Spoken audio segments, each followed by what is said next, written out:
Hello नमस्कार। मैं हूं doctor Santosh Pandey, assistant professor Hindi विभाग, फिरोज़ गांधी कॉलेज रायबरेली। मैं अपनी इस क्लास में अपने सभी दर्शकों और विद्यार्थियों का स्वागत करता हूं।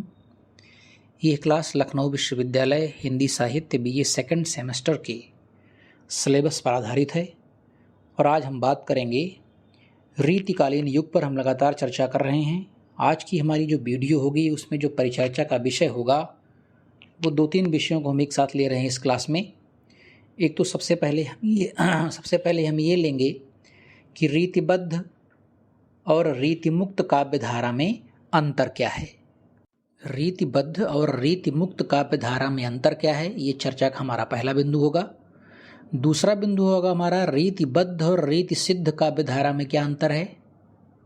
पहला होगा रीतिबद्ध और रीतिमुक्त काव्य धारा में अंतर। चर्चा का दूसरा बिंदु होगा रीतिबद्ध और रीतिसिद्ध काव्य धारा में अंतर। और चर्चा का तीसरा और अंतिम बिंदु होगा रीति कवियों के वर्ग। रीति कवियों के वर्ग। तो चलिए हम बात करते हैं। हम सबसे पहले बात करेंगे रीतिबद्ध और रीतिमुक्त काव्य धारा में क्या अंतर है। इस संबंध में इस तरह के सवाल जरूर पूछे जाएंगे आपसे आपकी परीक्षा में। तो पहला अंतर हम लिखेंगे, इसमें आप डालेंगे हेडिंग रीतिबद्ध और रीतिमुक्त काव्य धारा में अंतर।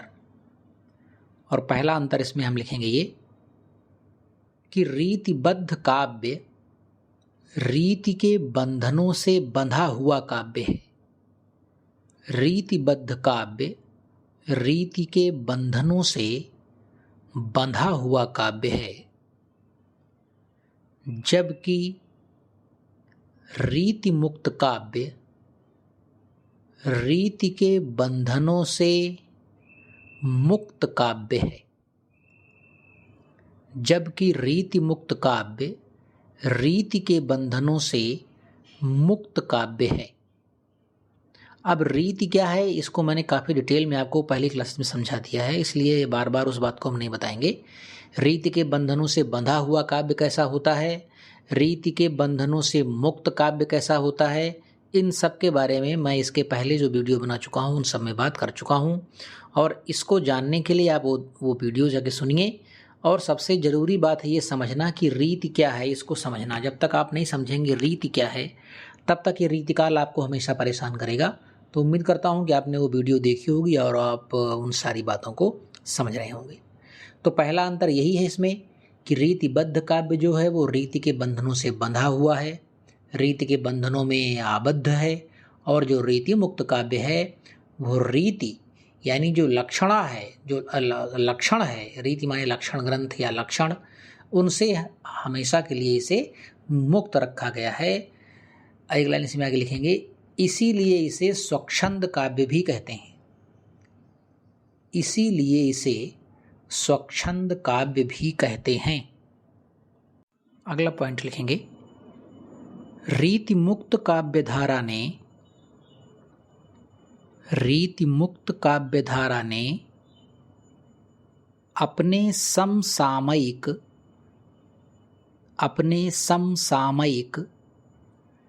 रीतिबद्ध काव्य धारा के आदर्शों से अपने आप को पृथक समझा है।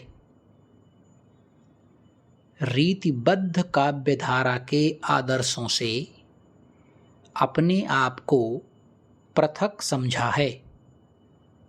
अगला बिंदु लिखेंगे, जहां रीतिबद्ध काव्य वस्तु प्रधान है, जहां रीतिबद्ध काव्य वस्तु प्रधान है, तो वहीं रीतिमुक्त काव्य व्यक्ति प्रधान है। रीतिबद्ध काव्य वस्तु प्रधान है तो रीतिमुक्त काव्य व्यक्ति प्रधान है। अगला पॉइंट लिखेंगे, रीतिमुक्त कवियों की प्रेम संबंधी धारणा, रीतिमुक्त कवियों की प्रेम संबंधी धारणा रीतिबद्ध कवियों से भिन्न है। रीतिबद्ध कवियों से भिन्न है। जहाँ रीतिमुक्त कवियों के प्रेम में उदात्तता है, जहाँ रीति मुक्त कवियों के प्रेम में उदात्तता है, वहीं रीतिबद्ध कवियों में ऐन्द्रिय वासना का प्राधान्य है। ऐन्द्रिय वासना का प्राधान्य है। अगला पॉइंट लिखेंगे, रीति मुक्त कविता का प्रेम भावना प्रधान है तथा प्रेम की अनन्यता का प्राधान्य है। तथा प्रेम की अनन्यता का प्राधान है। जबकि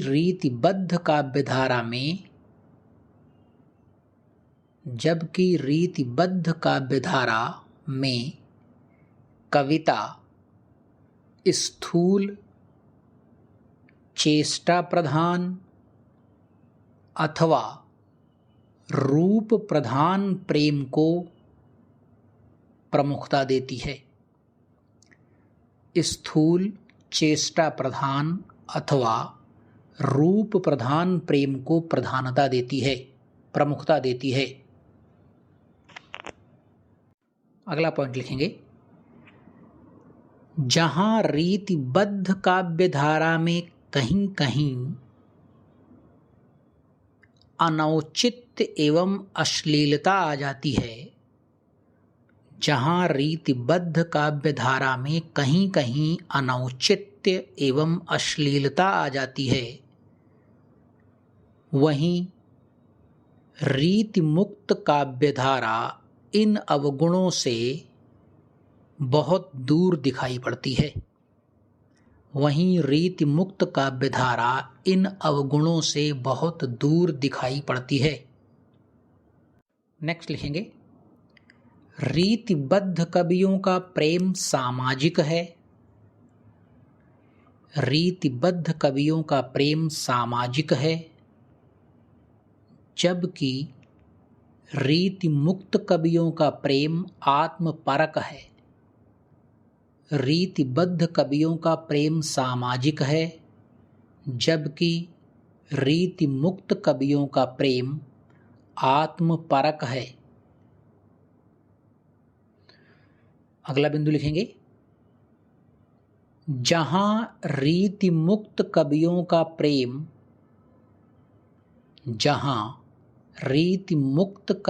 प्रेम गंभीर, भावना प्रधान एवं उदात्त है, वहीं जहाँ रीति मुक्त कवियों का प्रेम गंभीर है, भावना प्रधान है एवं उदात्त है, वहीं रीतिबद्ध कवियों का प्रेम मांसल, विलासिता पूर्ण और उपभोगवादी है। वहीं रीतिबद्ध कवियों का प्रेम मांसल, विलासिता पूर्ण और उपभोगवादी है। नेक्स्ट लिखेंगे, अगला पॉइंट, रीतिबद्ध काव्य में बौद्धिकता की प्रधानता है। रीतिबद्ध काव्य में बौद्धिकता की प्रधानता है, जबकि रीति मुक्त काव्य में प्रेम की पीर, आंतरिक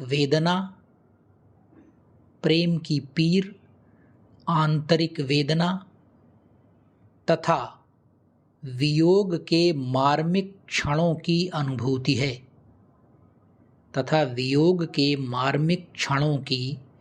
अनुभूति है। नेक्स्ट लिखेंगे, अगला बिंदु लिखेंगे, जहां रीतिबद्ध कवियों की भाषा अलंकारों की सत्ता में जकड़ी हुई होने के कारण, जहां रीतिबद्ध कवियों की भाषा अलंकारों की सत्ता में जकड़ी हुई होने के कारण जीवन से कटी हुई है, जीवन से कटी हुई है और एक रूपता के दोष से पीड़ित है, और एक रूपता के दोष से पीड़ित है। कहने का मतलब कि यहाँ जो भाषा है वो एक रूप है, उसमें कोई लोच लचक, कोई भावों को लेकर के कोई परिवर्तन नहीं है। वहीं रीति मुक्त कवियों की भाषा इन अभावों से मुक्त है। वहीं रीति मुक्त कवियों की भाषा इन अभावों से मुक्त है। अगला पॉइंट लिखेंगे, रीतिबद्ध कवि भाषा की उस जीवनी शक्ति से अपरिचित हैं जो रीतिबद्ध कवि भाषा की उस जीवनी शक्ति से अपरिचित हैं जो जायसी, सूर, तुलसी आदि के काव्य में सुलभ है। जो जायसी, सूर, तुलसी आदि के काव्य में सुलभ है। जबकि रीति मुक्त कवियों ने सूरदास आदि की भांति जबकि रीति मुक्त कवियों ने सूरदास आदि की भांति लक्षणाओं, लोकोक्तियों और मुहावरों के प्रयोग से अपनी भाषा शक्ति और अभिव्यंजना के नए आयाम खोले हैं। अपनी भाषा शक्ति और अभिव्यंजना के नए आयाम खोले हैं। तो ये प्रमुख अंतर था रीतिबद्ध काव्यधारा में और रीतिमुक्त काव्यधारा में। अब देखिए, ऐसा है कि रीतिबद्ध और रीति सिद्ध में ज़्यादा अंतर नहीं है, क्योंकि तमाम आलोचक ऐसे हैं जो रीतिबद्ध और रीति सिद्ध को एक ही मानने पर ज़्यादा वो प्रमाणित अपनी बात मानते हैं। डॉक्टर नगेंद्र का हिंदी साहित्य का जो इतिहास है उसमें उन्होंने साफ साफ लिखा है इस बात को कि डॉक्टर नगेंद्र की संपादित जो पुस्तक है हिंदी साहित्य का इतिहास, जिसको मैं बार बार कहता हूँ कि बिना इसे पढ़े अगर आप हिंदी को कुछ जानना चाहते हैं, कुछ स्पेशल बनना चाहते हैं हिंदी में, तो इस किताब को आपको अनिवार्य रूप से 100% पढ़ना पड़ेगा। और एक बार, दो बार, तीन बार, चार बार, 5 बार नहीं, कम से कम 50 बार पढ़ना पड़ेगा, क्योंकि ऐसी पुस्तक है। इसे आप अगर 50 बार पढ़ लेंगे और 51वीं बार पढ़ेंगे, 50 बार के बाद भी 51वीं बार पढ़ेंगे, तो आपको लगेगा कुछ इसमें नया मिल गया है। तो इस कविता, ये जो ग्रंथ है हिंदी साहित्य का इतिहास, ये बहुत डॉक्टर नगेंद्र का ये बहुत बड़ा ग्रंथ है। इसमें इसका जो पुराना संस्करण है, मेरे पास इसका संस्करण पुराना है। मेरे पास जो संस्करण है वो 2014 का है, और 2014 से अब 8 साल हो चुके हैं। तो 2014 वाले संस्करण में 870 पेज हैं और बहुत छोटा छोटा लिखा हुआ है। सामान्य किताब की अगर हम बात करें, जैसी किताबें सामान्य तौर पर हमें दिखाई पड़ती हैं मार्केट में और बाज़ारों में, उस हिसाब से इसमें कम से कम 1200 पेज के आसपास होंगे। एक बड़ा ग्रंथ है। तो इस ग्रंथ में पेज नंबर 321 पर डॉक्टर नगेंद्र के संपादकत्व में ये लिखा गया है। हेडिंग पड़ी है रीतिबद्ध काव्य, और लिखते हैं कि रीतिकालीन कविता के प्रसंग में विद्वानों ने 3 प्रकार के काव्य का विवरण दिया है। कौन कौन सा 3? एक रीतिबद्ध, दूसरा रीति सिद्ध और तीसरा रीतिमुक्त। आगे लिखते हैं ये कि रीतिमुक्त के संबंध में कोई मतभेद नहीं है, लेकिन रीतिबद्ध शब्द के विषय में मतभेद प्राप्त होता है। क्या प्राप्त होता है कि आचार्य विश्वनाथ प्रसाद मिश्र के अनुसार रीतिबद्ध रचना लक्षणों और उदाहरणों से युक्त होती है, लेकिन डॉक्टर नगेंद्र इस प्रकार की रचनाओं को रीतिबद्ध कहने के पक्ष में नहीं हैं।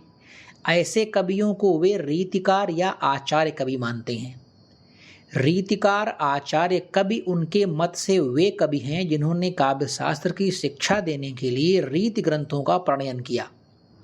उनका प्रमुख उद्देश्य या तो काव्य की शिक्षा देना है या किसी काव्य शास्त्रीय विषय का सोदाहरण प्रतिपादन करना है। उनकी दृष्टि में रीतिबद्ध कवि वे हैं जिन्होंने रीति ग्रंथों की रचना ना करके काव्य सिद्धांतों या लक्षणों के अनुसार काव्य रचना की है। अलंकार, रस, नायिका भेद, ध्वनि आदि उनके ध्यान में तो रहे हैं, परंतु उनका प्रत्यक्षतः निरूपण इन कवियों ने नहीं किया है, वरन उनके अनुसार उत्कृष्ट काव्य का सृजन किया है। ऐसी दशा में वे मूलतः वे कवि हैं, आचार्य नहीं, इसलिए उन्हें रीतिबद्ध कवि मानना चाहिए। आचार्य विश्वनाथ प्रसाद मिश्र ऐसे कवियों को रीति सिद्ध कवि कहते हैं। अतः इस प्रसंग में यहाँ आचार्य विश्वनाथ प्रसाद जी के अनुसार जो रीति सिद्ध कवि हैं तथा डॉक्टर नगेंद्र के अनुसार जो रीतिबद्ध कवि हैं, ये दोनों एक जैसे हैं। इन दोनों में कुछ खास अंतर आपको दिखाई नहीं पड़ेगा, ऐसा डॉक्टर नगेंद्र जी ने लिखा है। तो रीतिबद्ध और रीति मुक्त तो काफ़ी अलग हो सकते हैं और हैं भी, और मैंने बताया भी, लेकिन रीति सिद्ध और रीतिबद्ध में इस तरह से ज़्यादा हम अंतर नहीं कर सकते हैं। फिर भी कुछ अंतर हैं जो आपकी परीक्षा के दृष्टिकोण से महत्वपूर्ण हो सकते हैं, मैं उन पर बात करूंगा। और उसमें आप पहला पॉइंट लिखेंगे, क्या लिखेंगे? पहला पॉइंट, पहला लिखेंगे ये, क्या डालेंगे? हेडिंग डालेंगे आप रीतिबद्ध और रीति सिद्ध काव्य धारा में अंतर। रीतिबद्ध और रीति सिद्ध काव्य धारा में अंतर। और पहला पॉइंट लिखेंगे, रीतिबद्ध कवि तथा आचार्य दोनों थे। रीतिबद्ध कवि तथा आचार्य दोनों थे, जबकि रीति सिद्ध कवि आद्यंत कवि ही थे। जबकि रीति सिद्ध कवि आद्यंत मतलब आदि से अंत तक, जबकि रीति सिद्ध कवि आदि से अंत तक कवि ही थे। आचार्य बनने की चाह इनमें नहीं थी। आचार्य बनने की चाह इनमें नहीं थी। ये है पहला अंतर। अब लिखते हैं दूसरा अंतर। रीतिबद्ध काव्य रस, अलंकार, नायिका भेद आदि काव्यांगों के लक्षण और उनके उदाहरण के रूप में रचित है। यानी जो रीतिबद्ध काव्य है उसमें क्या क्या है? उसमें या तो रस की परिभाषा दी गई, उसका उदाहरण दिया गया है, या तो अलंकार की परिभाषा, उसका उदाहरण दिया गया है, या तो नायक नायिका के भेद की परिभाषा और उसके उदाहरण दिए गए हैं। यानी पहले काव्यांगों के लक्षण दिए गए हैं। काव्यांगों का मतलब समझ रहे हैं ना, काव्य के अंग, यानी यही रस, छंद, अलंकार, नायक नायिका भेद, ये सब काव्यांग हैं। तो रीतिबद्ध काव्य क्या करता है? पहले काव्यांगों का लक्षण देता है और उसके उदाहरण के रूप में कुछ अपनी कविताएं रचता है। इसको कहते हैं रीतिबद्ध काव्य।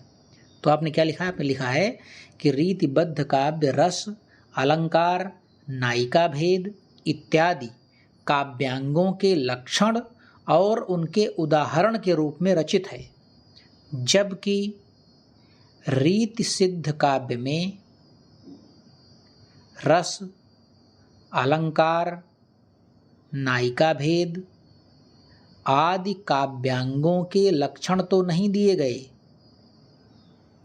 आदि काव्यांगों के लक्षण तो नहीं दिए गए, परंतु काव्यांगों का इन पर प्रभाव स्पष्ट दिखाई पड़ता है। परंतु काव्यांगों का इन पर प्रभाव स्पष्ट दिखाई पड़ता है। तो रीति सिद्ध कविता क्या करती है? रीति सिद्ध कविता हालांकि लक्षण तो नहीं देती है कि वो लो रस की परिभाषा, लो अलंकार की परिभाषा, लो छंद की परिभाषा, ये लो नायिका भेद की भाई परिभाषा मैं दे रहा हूँ, ये सब नहीं दिया, लक्षण तो नहीं दिए। हाँ, प्रभाव जरूर दिखाई पड़ता है कि काव्यांगों का प्रभाव दिखाई तो पड़ता है, लेकिन प्रमुख रूप से उन्होंने लक्षण देने का प्रयास नहीं किया। तो इस प्रकार से ये 2-3 अंतर हैं जो रीतिबद्ध काव्य और रीति सिद्ध काव्य धारा में हमें अंतर बताते हैं। तो हमने अपने 2 पॉइंट पर चर्चा कर ली है।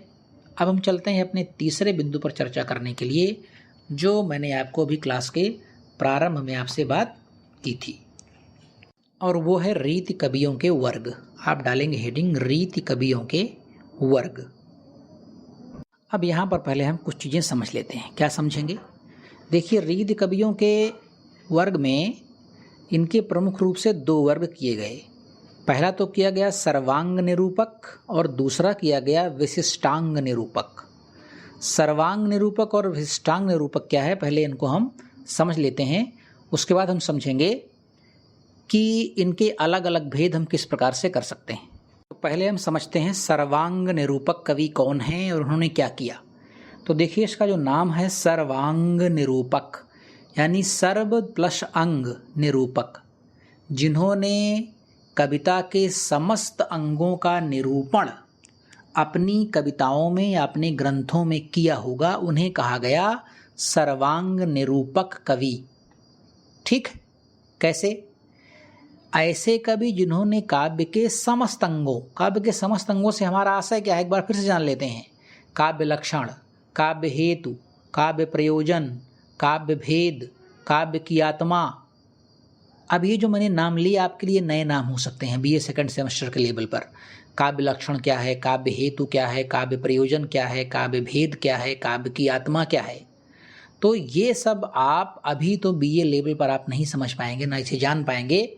आप इसे कब जानेंगे? अगर आप 4 साल का बीए करेंगे तो आप इसको जानेंगे अपने 7वें सेमेस्टर में। और अगर 3 साल में आप बीए करते हैं, 3 साल वाला अडॉप्ट करते हैं न्यू एजुकेशन पॉलिसी के तहत, तो आप इसे जानेंगे। अगर एमए करेंगे तो, अगर आप एमए नहीं करेंगे हिंदी से, तो ये सब आप फिलहाल तो नहीं जान पाएंगे। काव्य लक्षण, काव्य हेतु, काव्य प्रयोजन, काव्य भेद, काव्य की आत्मा, रस, ध्वनि, रीति, औदात्य, ये सब तमाम चीज़ें हैं, औचित्य, ये सब समझेंगे आप कब? जब आप एमए में हिंदी से करेंगे या आप बीए करेंगे 4 ईयर वाला। तो 4 ईयर में आपको जो लास्ट सेमेस्टर होगा, 7वां और 8वां सेमेस्टर, वहाँ पर आपको ये सब चीज़ें पढ़ने को मिलेंगी। खैर, तो ऐसे कवि जिन्होंने काव्य के समस्त अंगों यानी काव्य का लक्षण, काव्य का हेतु, काव्य का प्रयोजन, काव्य की भेद, काव्य की आत्मा, रस, ध्वनि, शब्द शक्ति, गुण, दोष, रीति, अलंकार और छंद, इन सबका विवेचन अपने ग्रंथों में किया, वे कहलाए सर्वांग निरूपक कवि। और विशिष्टांग निरूपक कवि कौन है? विशिष्टांग निरूपक कवियों ने क्या किया कि उन्होंने काव्य के सभी अंगों के बारे में नहीं लिखा, बल्कि उन्होंने उसके सिर्फ 3 महत्वपूर्ण अंगों के लिया। कविता के 3 महत्वपूर्ण अंगों को लेते हैं। कौन कौन से 3 महत्वपूर्ण अंग हैं? रस, अलंकार और छंद। तो रस, अलंकार और छंद को लेते हैं। हो सकता है किसी ने इसमें से किसी एक को ले लिया हो सकता है इसमें से किसी ने 2 विषय को ले लिया हो, और हो सकता है तीनों को ले लिया हो। तो खैर, कुल मिलाकर के रस, अलंकार और छंद, इन तीनों के बारे में जो बात करते हैं, सिर्फ इन तीनों के बारे में। बाकी वो काव्य लक्षण, काव्य हेतु, काव्य प्रयोजन, काव्य भेद, काव्य की आत्मा, ये सब नहीं, केवल रस, अलंकार और छंद के बारे में बात करते हैं। उनको कहा गया विशिष्टांग निरूपक आचार्य या विशिष्टांग निरूपक कवि। अब फिर आगे चल करके इनको अलग अलग खेमों में भी बांटा गया।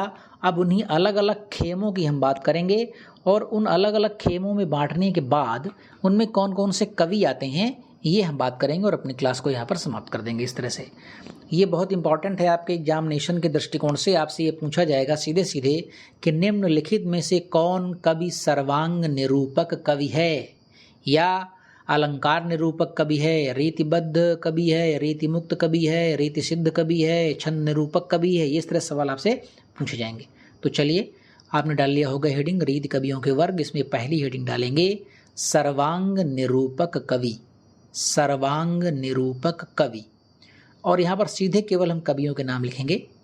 चिंतामणि, कुलपति मिश्र, कुमारमणि, देव, सोमनाथ, भिखारीदास, रसिक गोविंद, प्रताप शाही, अमीरदास और ग्वाल, इतने रचनाकार हैं। चिंतामणि, कुलपति मिश्र, कुमारमणि, देव, सोमनाथ, भिखारीदास, रसिक गोविंद, प्रताप शाही, अमीरदास और ग्वाल, ये हैं सर्वांग निरूपक कवि।